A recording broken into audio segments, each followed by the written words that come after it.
What's up, everyone? Welcome back to another episode of The Daily Show. Thank you so much for joining us. I genuinely can't thank it enough. I really appreciate all of your comments and engagement. Keep them coming in. I try and respond to everything. But, if I haven't yet, I will soon. This week's a special week for me. The awesome Mr. Andy Barden is coming on the show. Someone I've known for 3 years. He's actually returning to the show. He's been on before. Now in a completely different guise. When he originally started, when we were originally on the show, he was working for another business and doing this kind of side hustle of content as the unconventional boss. Really, really, really fun videos, informative, good fun, but actually something he was doing while working another job. Then, a few years later, he launched the Unconventional brand, which is like just the sweetest hoodies. The sweetest hoodies you've ever seen. Now that has now spawned into him moving on, working with Odessa Shepherd and actually kicking off Think Unconventional, which is a social media management company able to help with all content creation, management strategy, bunch of good stuff. And like my favorite people on this show, Andy doesn't talk about like what he could do.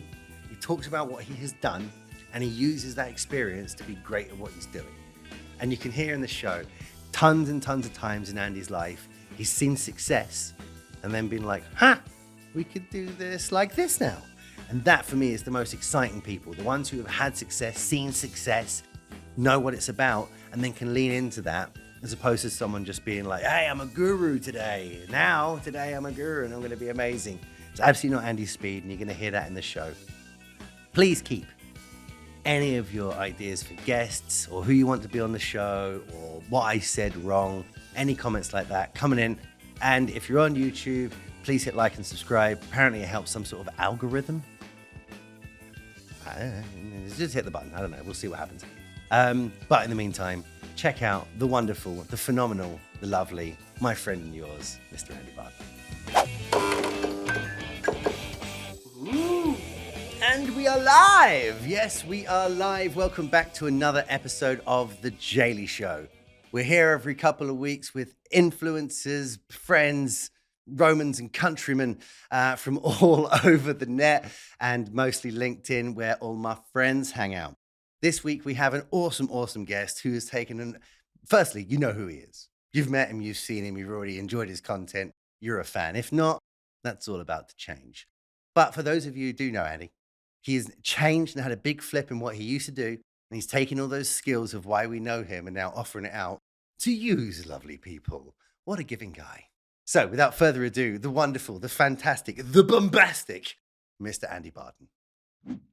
I was really trying to work out then what would be the best way for that video to pan to me. Should I have just been like just not even in the chair, turning round with no bottoms on or something like that? But then like in the end I just did nothing.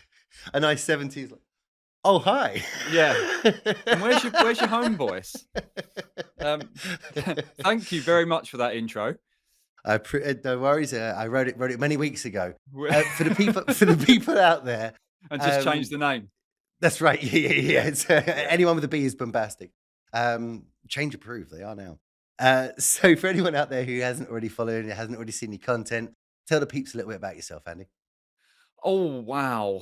Where do I start? Okay. So I've been on LinkedIn religiously now for probably about 3 years. And that's probably about the same sort of time that we've known each other, Jay, to be fair. Yeah. And very early on, I kind of created this alias of unconventional. We live a life very unconventionally. We've my son, Jake, who's autistic. Many of you may know that. And we kind of just don't live life in a conventional way, as many parents with autistic children will know. And I kind of created this alias of the unconventional boss because my history was in management. I've been a manager since I was very young, 21, 22, in the days where you just got thrown in at the deep end and told sink or swim. I don't know if it's any different now, actually. Yeah, I was going to say, has that changed? Yeah, I don't think it's changed.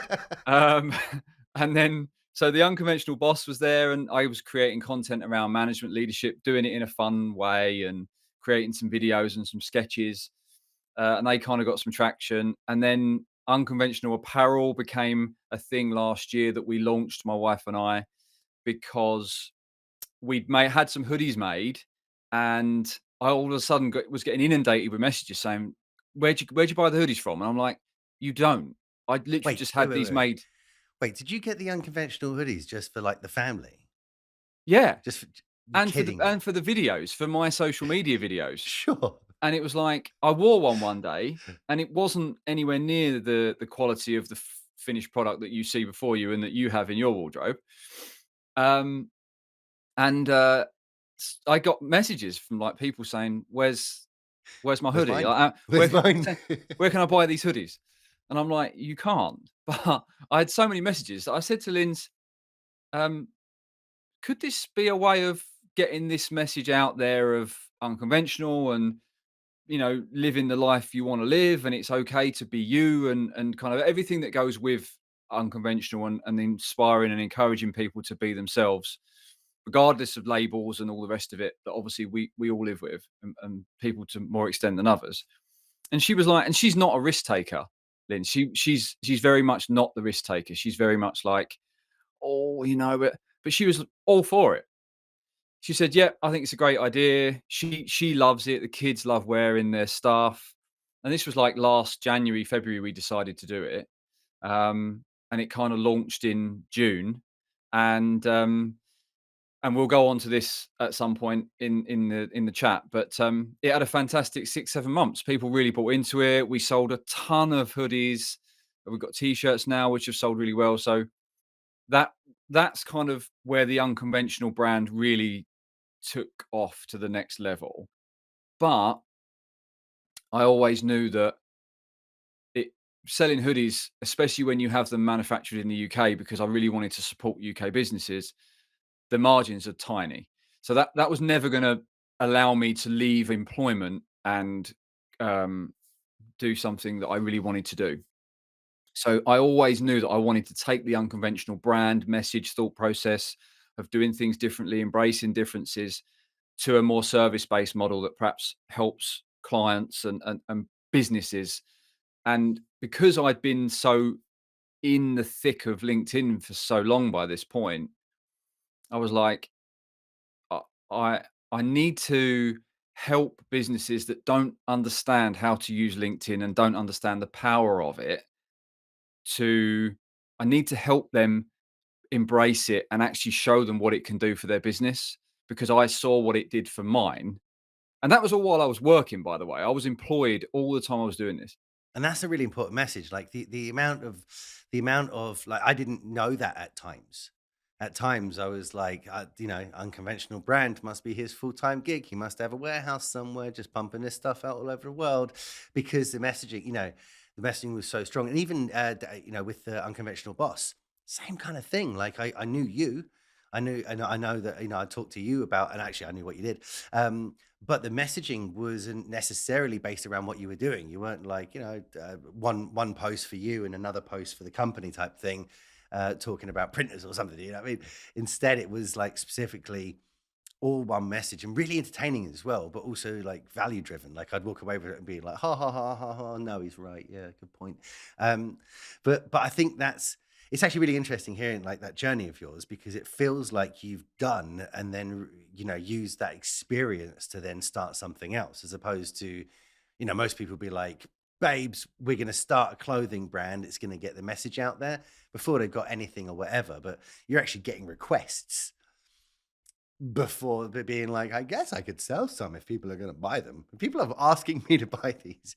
And like for anyone who doesn't own anything like unconventional hoodies or clothing, it's amazing. At any one day at GL Pro, 40 to 60% of all of the staff are dressed in, and it's not only because we're massive fans of Andy, sure we are, but no one sees this. It's because they're quality. We've bought hoodies and now that's the go-to hoodie. We bought t-shirts and that's the go-to t-shirt because of the quality.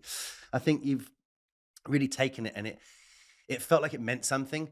Like the message meant something so much to you because it's about how your family thinks different, and I love that, right? Or different unconventionally, right?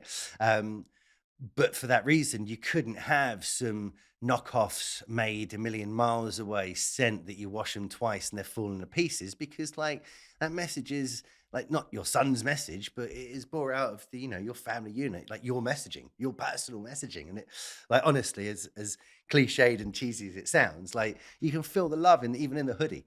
The quality is just every little bit of something where you're like, "Oh, I really hate it when hoodies, no. When you get the drawstring, doesn't happen on my unconventional hoodie because the drawstring is this thick and has a piece of metal more solid than my phone on the end of both of them. Like they are such quality things. And I think everything I've seen you do has always been based on quality. Always been based on quality. I know you're very humble about your videos and you're like, oh, I just put them together, but the quality, like, I'm not saying that you're using red cameras and this, that, and next, and a film crew of 20 to do them. But the content, the editing style, what's in them, it's all quality. And everything you've always focused on seems to me, from my point of view, to being like, if I'm going to do it, well, let's do it like this well. Let's just do it this well and just see what happens. I think that's interesting actually, because a lot of people would argue that the high level stuff and you don't necessarily get ROI on your time when you're putting together really high edited content, and that you could put two people together that both do the same thing, and one of them could stick up a land or a portrait selfie video with really bad sound, um, chatting rubbish for 30 seconds. Someone else could do a square formatted video, which is perfect for LinkedIn, with borders top and bottom, with branding, with captions and everything. And it will get like half the engagement. And you think, why did I bother? But it's the message you want to send. I've slung up portrait videos in my time, but I've also taken the time to put together really good edited videos as well to almost showcase actually this can be done and it doesn't have to take too long. But I don't want people to just associate me with slinging up a portrait selfie Sure, well, that's video. easy. With terrible Anyone can lighting, do that. anyone can do that, and everybody should, right? And if Yeah. everyone did, LinkedIn would change as a platform. It'd be TikTok before we know it. Mm, But there'd be a little period of time in the middle of there where it was really interesting. We got to know some people. Like, so I think what you've done is broken down barriers of showing, like, you know, in your own words, you tell me when I'm wrong, but like, I'm not a video editor. I'm not a content creator. Nah, I do create a lot of content that's really good mm, though, right? And I think that's really humble of you because the content you create is great and has obviously had some thought in it. But as you say, you've just met all my team on the call before in the green room, before the call. Bunch of really educated people out there who know this stuff through and through, which mm, isn't something that you've done, right? You haven't done a no. full Adobe course and this, that, and the next thing and stuff and years of editing. You picked up your phone, you used the thing that you could use, and you've made great content from it. I think like that is literally breaking down barriers for people to be like, well, I could do that too. Like, I'm as silly as Andy. Well, maybe not as silly as Andy, but No, I, it's not possible. no, exactly.